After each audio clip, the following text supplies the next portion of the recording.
Hey everybody, good morning. It is time to celebrate. It is episode 100 of Spiritual Healthcare this morning. This is pretty amazing. This is pretty amazing. Who knew we would be doing this for 100 classes, 100 days? This is amazing, and I'm so glad that I get to be here on this platform every day to celebrate this with everybody. So good morning to you guys. It's 100 days, man. 100 days, 100 classes of spiritual healthcare. Good morning to everybody. Oh man, we've got like a ridiculously good topic today, as well as a really I think pretty awesome giveaway. And everybody that is here is going to be entered into it. So as long as you're in attendance, you're entered. You're good. So we'll talk about that in a little bit. So good morning to everyone. Good morning to Ed and Patricia and everybody logging in this morning. 100 episodes celebration. It is Friday and it's 100 episodes and like all good things today. All good things. Good morning to Sally. Good morning to Jay. Nice to see you all. Hi guys. It is happy 100 days. Morning to Eric. This is awesome. This is awesome. Good morning to Dan. Good morning. This is like 100 days, guys. We get to celebrate and like yuck it up today. I've got a great question that came in I guess it was about 2 days ago, and I love it, and I want to grab onto it. And it has to do with investigators and fear and how it like infiltrates stuff and infiltrates investigations in our lives and all of these different things and how we can change our perception on it. But as I say, it is 100 days and I've got a giveaway coming up. Des, good morning. Nice to see you. I'm stoked about today's topic, as I say, and I'm stoked about the giveaway and everything. So as long as you're here, as long as your name comes up for me, then you're entered in. So, and I'll go into that here in a little bit once everybody gets here and logs in and stuff like that. But yeah, today is going to be really good. And the topic is fear and questioning it and starting to understand what role it plays in our experience. And I had some very interesting thoughts about it that I wanted to share with you guys to sort of launch us into our next phase of spiritual healthcare as we kind of go into, well, Monday will be 101, so it's kind of crazy. So how we can kind of reshape our experience about this. I also got a second good question that I wanted to grab before we start, which I thought was really good, and that has to do with the uses of pendulums and dowsing rods in investigations. So I thought I would just start off with that one, and we'll grab onto that, and it'll roll into the rest of our discussion. As I say, I'm so happy that we get to do this morning, and as I say, celebrate 100 shows. That's really cool. I didn't think we would get to 100. I didn't. I wasn't sure. I had no idea. But this is awesome. So the question that had come in that I thought was, and I get this quite frequently, is what is your take on dowsing rods, pendulums, tools like that you see sometimes with psychics and things like that. So I wanted to quickly address this one right off the bat, because I think, as I say, people ask about this frequently. And the thing is with stuff like pendulums and dowsing rods, anything you've got in your hands, the problem with these tools often is the fact that we end up with responses from what they call the sympathetic nervous system. And that nervous system is not operating consciously. It's not doing the things that you're thinking about. It's operating on a completely different, almost subconscious level. So what happens when you get something like a pendulum, for instance, oftentimes, you're holding it on a string or anything like that, and the thing is moving in a certain direction, right? It's moving in, it starts to swirl or whatever. And then oftentimes when people ask a question or something like that, you'll start to see it swirl in the other direction, or it will stop, or it will start to swing and do all sorts of things like that. Dowsing rods are very similar. You've got the two dowsing rods in your hand. They're usually like a piece of metal. Usually it's metal, where you grab the handle and they kind of stick out. And people used to do what they call witching, or water witching, which is to find water with these dowsing rods, and they would cross once they would get to a place with water in them. So dowsing rods and pendulums kind of work in a similar fashion, where they are responding to your sympathetic nervous system. People often say with dowsing rods is what they're they can't explain what happens because they're able to trace things like water where they had no idea the water was, all sorts of things. But we have to remember that water is, and our senses are all geared towards sensing things like water. Our intuition, all of that is all geared towards a lot of these things. We had to find this when we were still, knee-high to a grasshopper living in caves. So we had to have these abilities to sense this and do this. So oftentimes our sympathetic nervous system is far more intuitive than what we realize. And if you guys want to check this out and try this out, grab yourselves like a necklace with a heavy weight on it, or if you've got a pendulum, give this a try.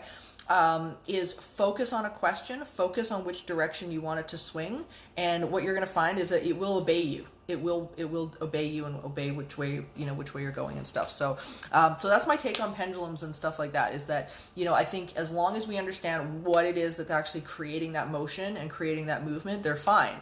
I think sometimes we get a little bit carried away and we think that it's something outside of us, but it actually really is our sympathetic nervous system. And we have these tiny little nerve endings in our fingers that will respond to this stuff. And even when we think something is completely still in our hand, it's not. It never is. So try it out. But anyway, so I wanted to talk to you guys about the giveaway today. So because it's 100 days, everybody that logs in today is going to automatically be entered. I'm going to be giving away the copy of Teaching the Living that I have been reading from since we have started. I'm going to sign it for whoever and mail it off to you guys. So I will do the draw over the weekend. Once the class is done and everything like that, and I will get a hold of whoever wins. But yeah, so you guys are gonna get this copy of Teaching the Living, and as I say, I will sign it and whatever, and get it off to you, because I mean, you guys are amazing. As I say, I could not be doing this without you guys. I couldn't. I totally couldn't. So Teaching the Living will be sent out next week, and we will, as I say, will be signed. I will I put whatever you want in it. And yeah, you'll get some weird message probably. So there it is. But yeah, so that'll be like a fun thing for because it's 100 shows. We got to do it. So the question that I wanted to really tackle today and really wanted to dig into came from Jack on Instagram, and he wanted to know, and I love this. He wanted to know about investigators and TV shows and things like that, and how they will stir up and feed fear, whether it be the fear of the client or whether it be the fear of the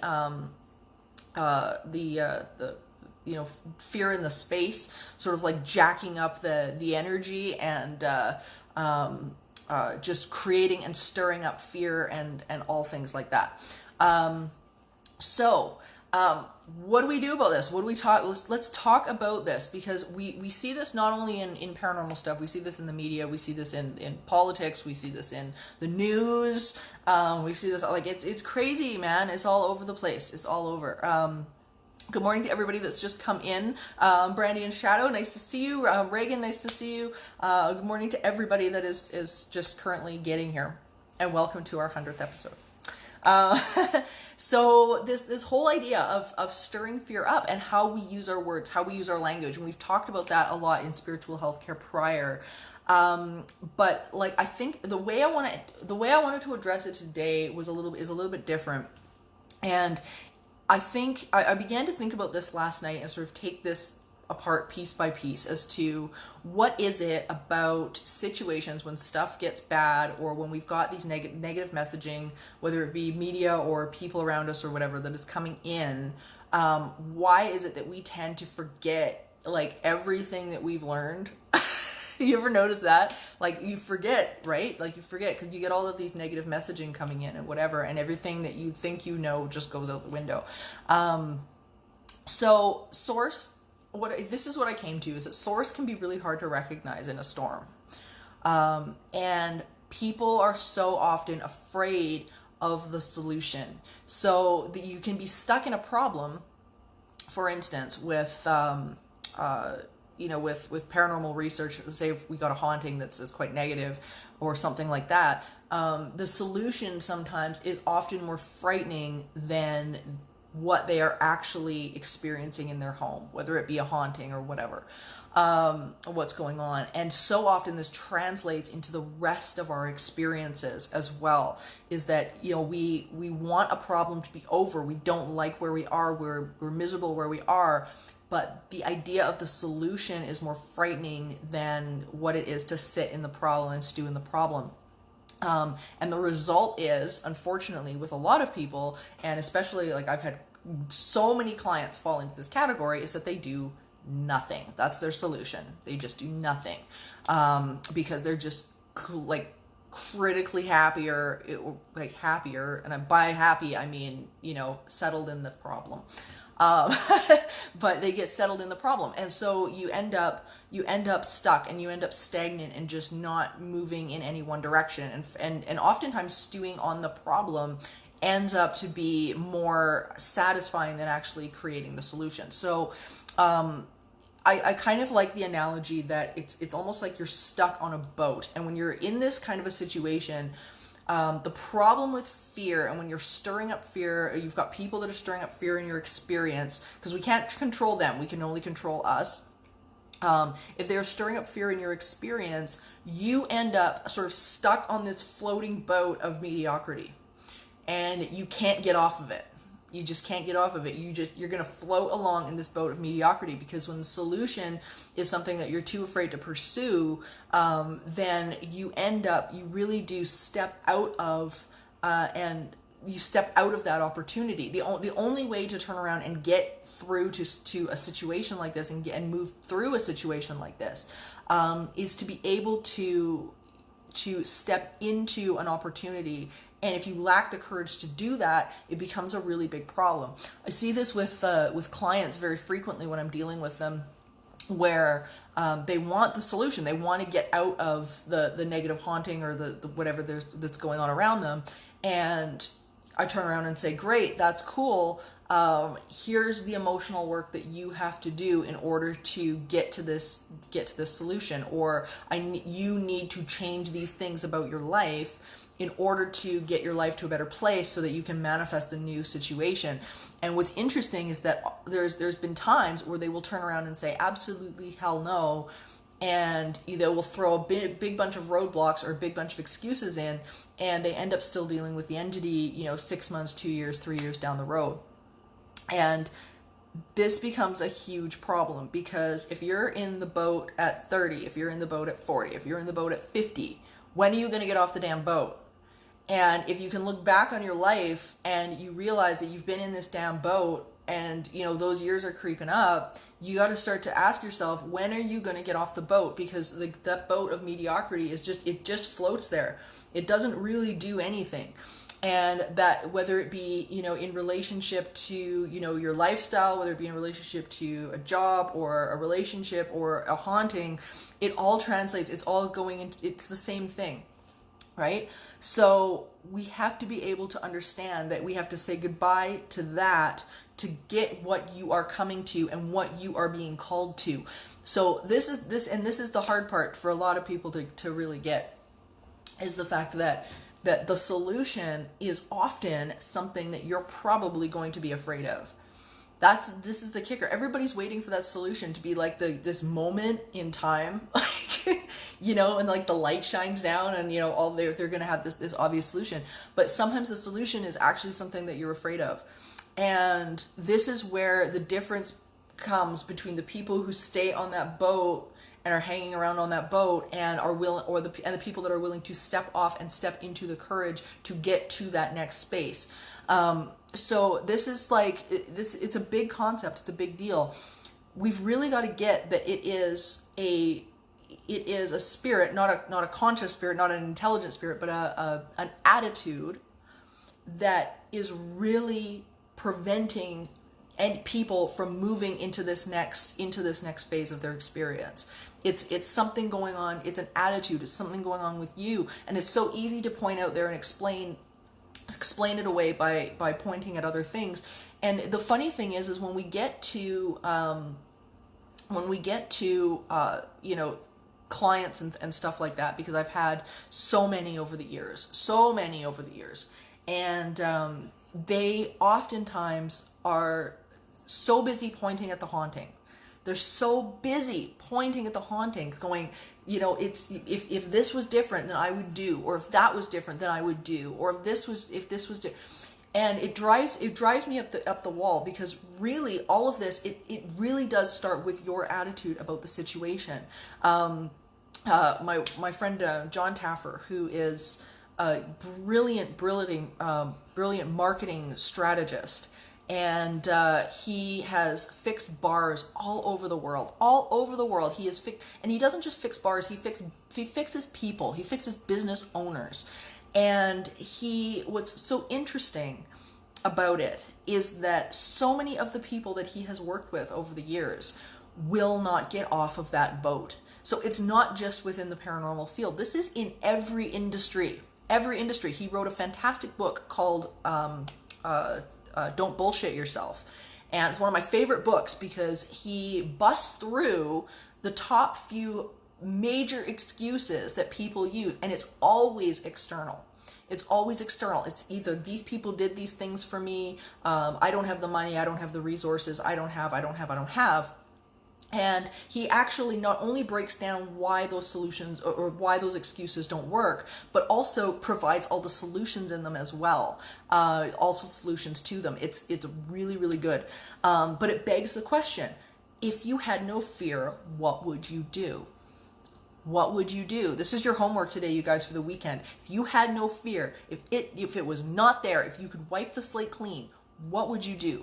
What would you do? If money was not a factor, would you still pursue your goal? Would you do it? And whatever your answer is about fear, that's what fear is robbing you from. That's it. That's what it's robbing you from. So whatever your answer is to the question, what would you do if you had no fear? That right there is what your fear is stealing from your experience and your life. So, for example, if we relate this back into the world of the paranormal, if I didn't fear, seeing an apparition, or I didn't fear having an encounter with non-physical energy, then I would have the relationships that I would have, that I would want with the loved ones who have passed over, or I would I'd let go of my fear of death, or I would let go of, I would live a more rich experience because I wouldn't be so fearful. I would know non-physical source energy has my back. I know, there's so many things. So how does it relate to you? How does it relate to your work? How does it relate to your relationships? If you had no fear, what would it look like? And, when we have that amount of joy and solidity and faith in whatever it is for you, we can walk above this stuff. And it's only when we start to become ego conscious that we end up sinking. Our boat ends up sinking. So we have to remember that sometimes we're flying into stuff. We're flying right directly into stuff that you need to actually be above. So we have to be careful that we're not, we got to figure out what direction we're flying in. Some people are so enmeshed in what the problem is, they don't realize that it's no, you're not supposed to be flying into this problem. You're supposed to be flying above this problem.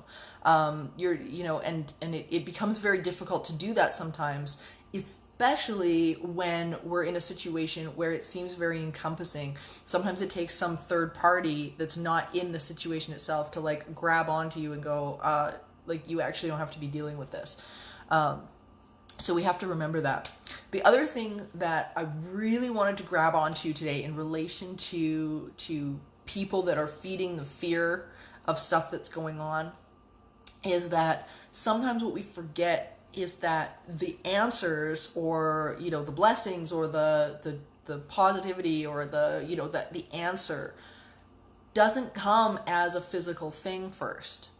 And so often, it goes back to that analogy of there used to be an old joke where, somebody was on their roof and their city had flooded, and, there's a guy that comes by in a boat and is like, hey, I'll help you. And he says, no, I prayed, so I'm going to get God's going to rescue me. And then the guy goes, okay, and he goes on, and then the next guy comes up in a bigger boat and is like, hey, I've got a boat, come on, I'll help you out. The guy's like, no, God's going to save me. It's all good. And he's like, all right.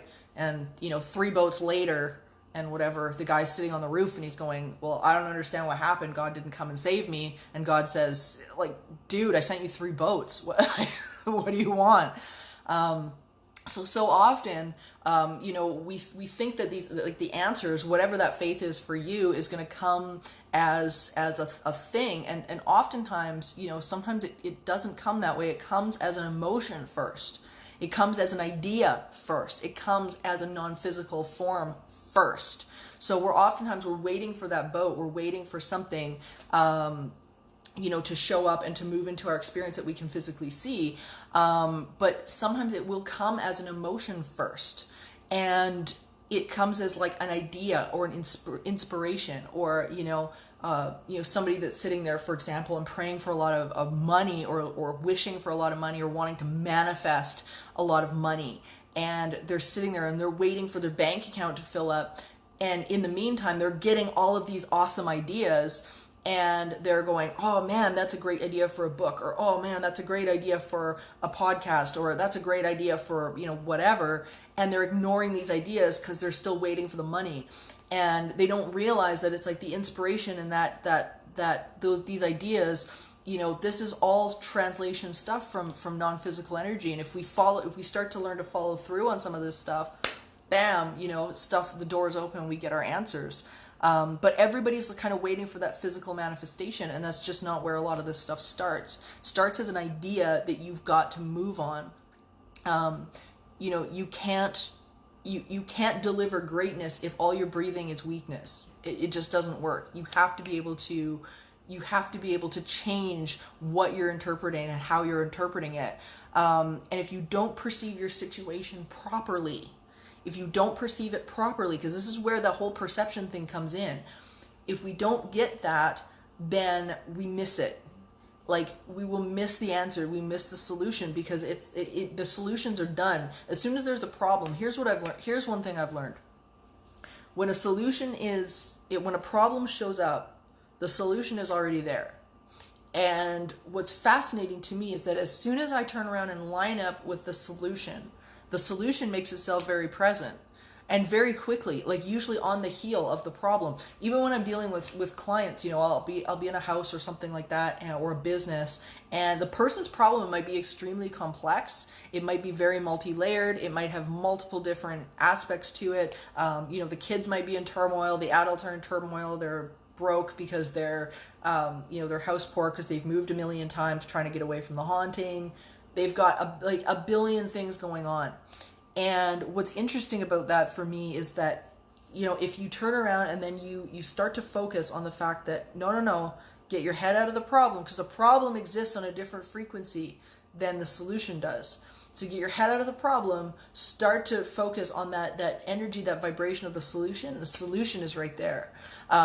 Problems can be very complex, but solutions are usually very simple. So oftentimes I get told, in classes or whatever, you make the solutions to hauntings sound so simple.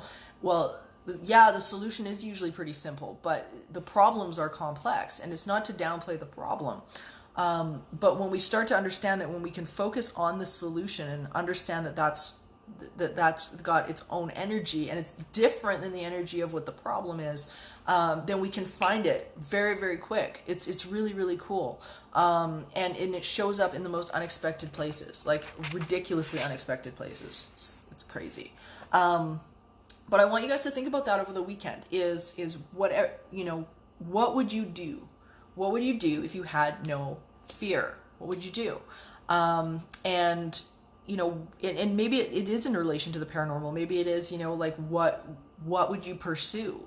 A lot of people, of course, are struggling right now, especially I know in Americas is a huge problem, is struggling with money, and knowing, where that next paycheck is going to come from. Of course, a lot of things are closed right now. And I know a lot of people are having so much trouble and whatnot with rent and all sorts of things like that. So, I know this subject is like, it's a big deal. And Canada, we're not in the same boat as America, but people are still, worried here, especially in, as I say, production and the arts here is a big concern.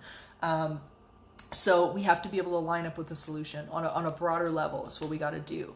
And once we start to do that, I think we're going to see those solutions start to show up. And I think if we do it as a larger group, I think if people were doing that on a larger scale, even though it's really hard when you're going, man, I don't know when my next meal is going to show up, the ability to turn around and sort of use the momentum of that contrast to get yourself from looking at what is to looking at what you want, and to start to get into that feeling place. I think that's how we start to swing this and move this in a new direction.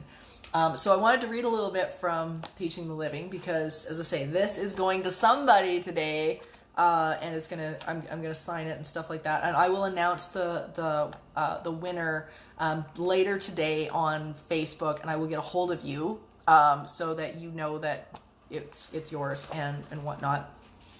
But I wanted to read a little bit from this because I think there's a segment in here that it's fitting. There's a quote from Ralph Waldo Emerson from The 20th Plane, and I'll read this to you guys.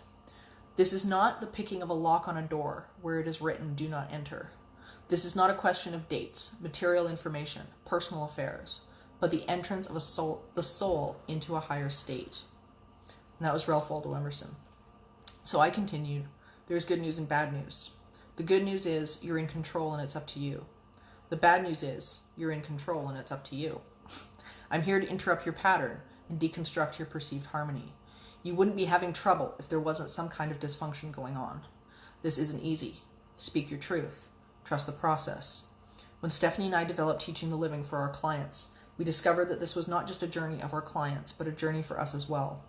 And since Steph's passing, I've had the distinct pleasure of getting to know her as non-physical, what I believe is the core of who she is and that which we all are.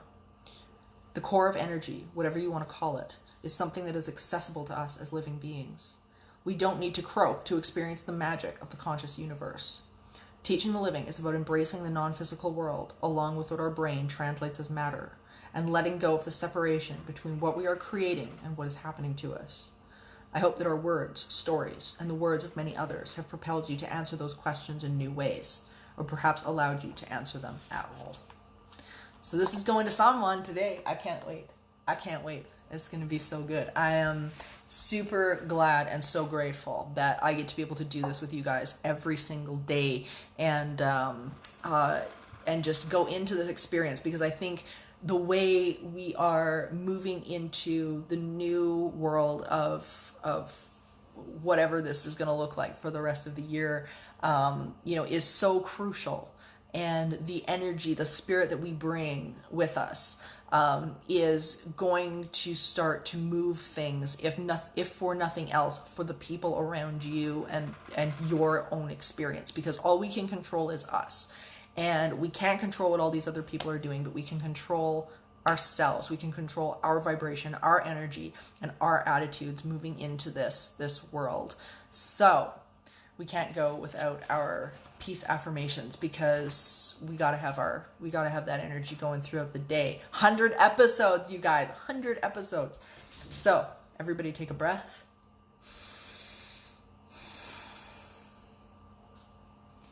I'm a channel of peace and well-being, and my need for peace is abundantly met. I unconditionally accept, love, and appreciate myself and who I am. I recognize and am grateful for the abundance that is constantly flowing into my life, which I can choose to allow or not. I feel with every breath a sense of peace and love. I help others by maintaining and tending to connection with Source as much as possible. This well-being is accessible to me even in a sea of uncertainty. At this moment, all is well. I am able to liberate myself from my past and live with peace and serenity. I can see and appreciate the beauty and abundance of the life around me.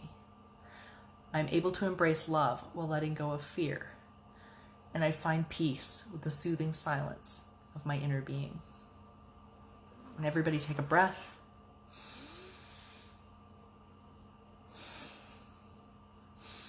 Chaz, I'm so glad you made it. I am entering you into the draw for the autographed copy of Teaching the Living because you made it. Because as I say, everybody that has logged on today is automatically entered, and I will announce the winner later today on Facebook and Twitter. So you guys will know, and I will message you anyway and let you know. So all your names are going into a hat, and I'm gonna pull them. So it should be really fun. So thank you guys so much for the last 100 days.